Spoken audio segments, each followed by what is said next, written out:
Lep pozdrav.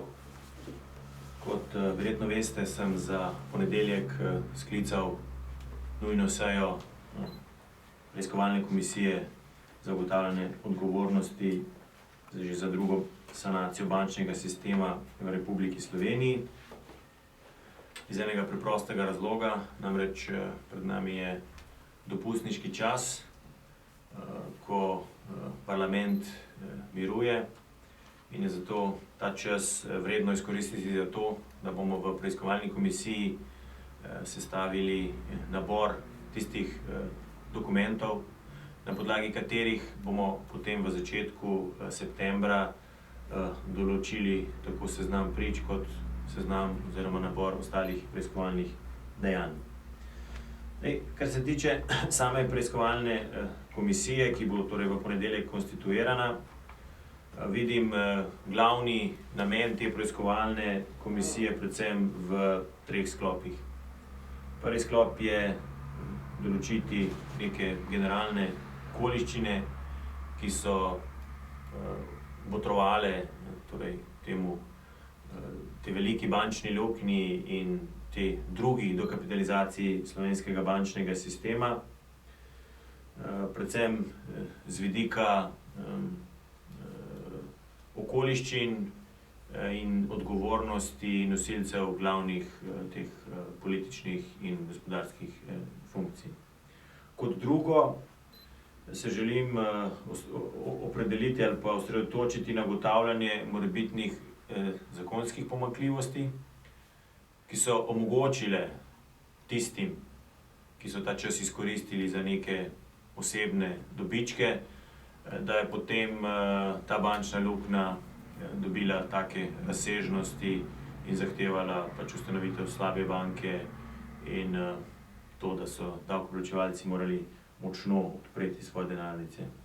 In kot tretje, ugotavljanje odgovornosti tistih, ki so bili zadolženi za bodisi vodenje poslovnih politik, bodisi nadzor, ali pa so sodelovali pri temu ropu desetletja, 20-letja ali pa kar stoletja v bančnem sistemu. Mislim, da ravno ta tretja točka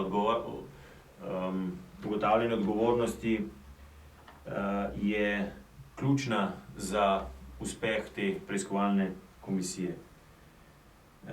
Vprašanje učinkovitosti delovanja komisije je eden od tistih, ki je v veliki meri odvisen ne zgolj od članov preiskovalne komisije, ampak tudi od nosilcev funkcij v organih, s katerimi bo preiskovalna komisija sodelovala, in kot drugo od medijev, ki bodo opozarjali na morebitne zastoje v tej preiskovalni komisiji. Spomnimo se namreč prejšnje preiskovalne komisije, ki je v želji po pridobitvi dodatnih dokazov v resornih organih, službah in institucijah naletela na molk, na zid, na izgovarjanje.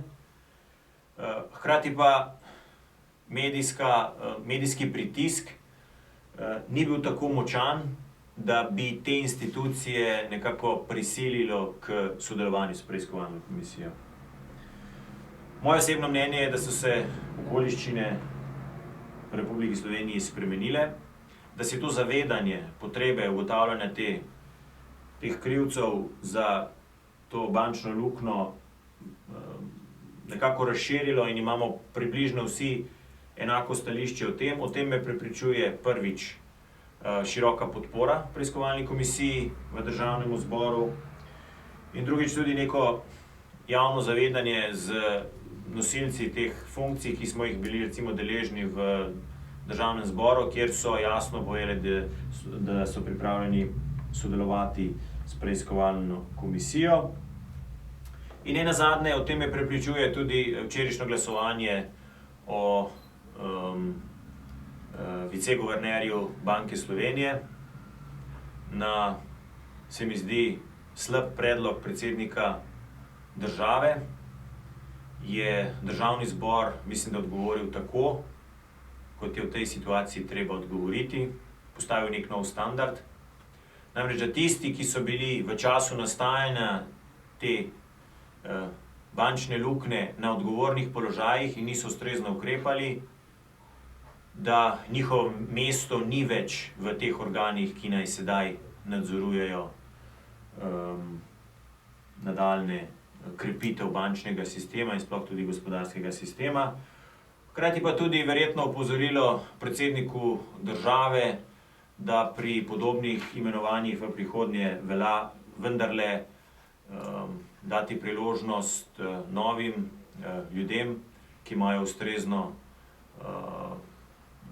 znanje in ki niso kompromitirani z preteklimi slabimi praksami.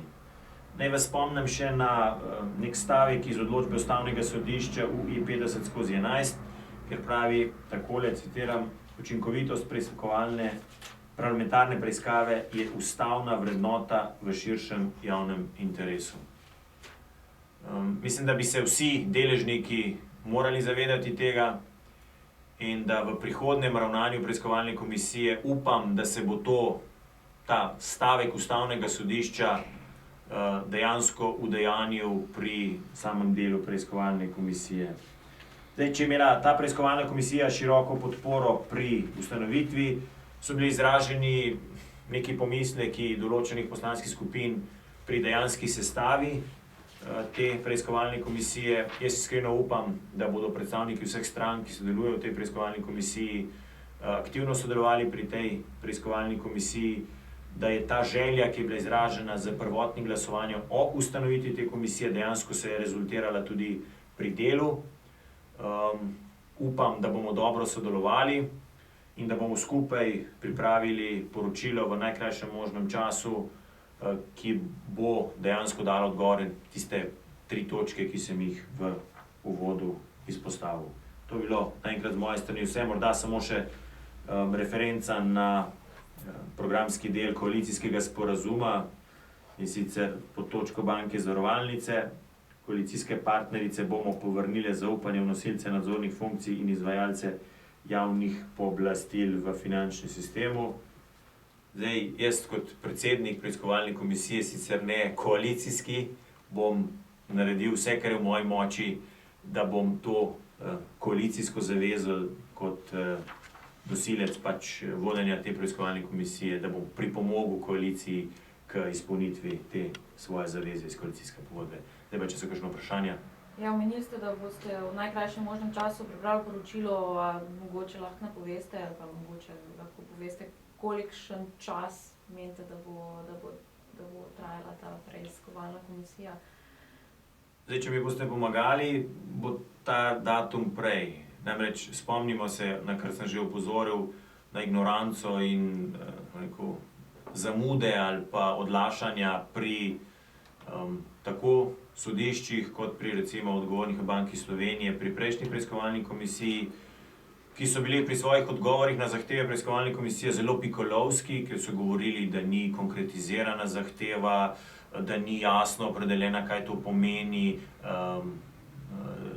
neka odgovorna oseba, ali pa da ni jasno navedeno, kaj so, ali so posamezniki priče ali preiskovanci, in na podlagi tega ne more dati odgovorov. Torej, če bodo vsi ti organi, glede na situacijo, ki je v Sloveniji, glede na nek splošen konsenz, da je tej zadevi treba priti do dna, opravili svoje naloge in bodo komisiji ustrezno zastavili oziroma pristavili dokumente, verjamem, da bo to delo potekalo normalno hitro. Zdaj, na Islandiji je komisija potrebovala 1 leto za pripravo tega poročila, vendar treba se zavedati, da so tam vsi organi sodelovali pri tem, da so imeli zunanjo pomoč, že tudi vlada sodelovala, in v tem pogledu, kolikor bo imela komisija takšno podporo, mislim, da bo tudi tu delo kar hitro napredovalo. Si pa ne upam napovedati neke jasne časovnice, moja želja pa je, da se v teh zadevah pride čim prej do dna.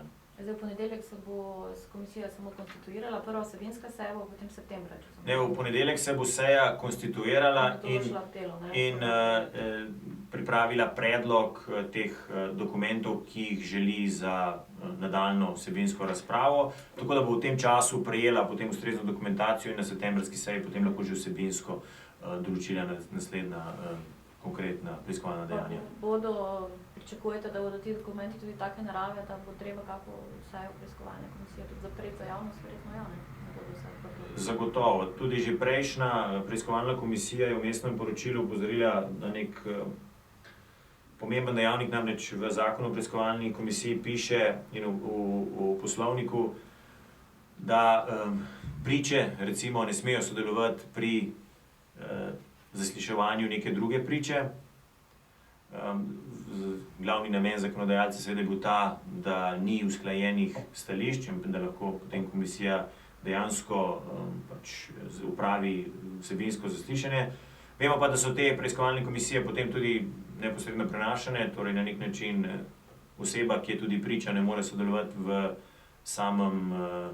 sami dvorani, lahko pa to spremlja preko televizije. Tako da v tem pogledu je bolj kot to, javno delo je namen zadevi priti do dna in v tem pogledu verjetno bodo potrebna tudi skladno s 17. členom zakona kakšna zaslišanja v odsotnosti javnosti, še posebej takrat, kada bo vprašanje bančne tajnosti oziroma kakšne druge tajnosti.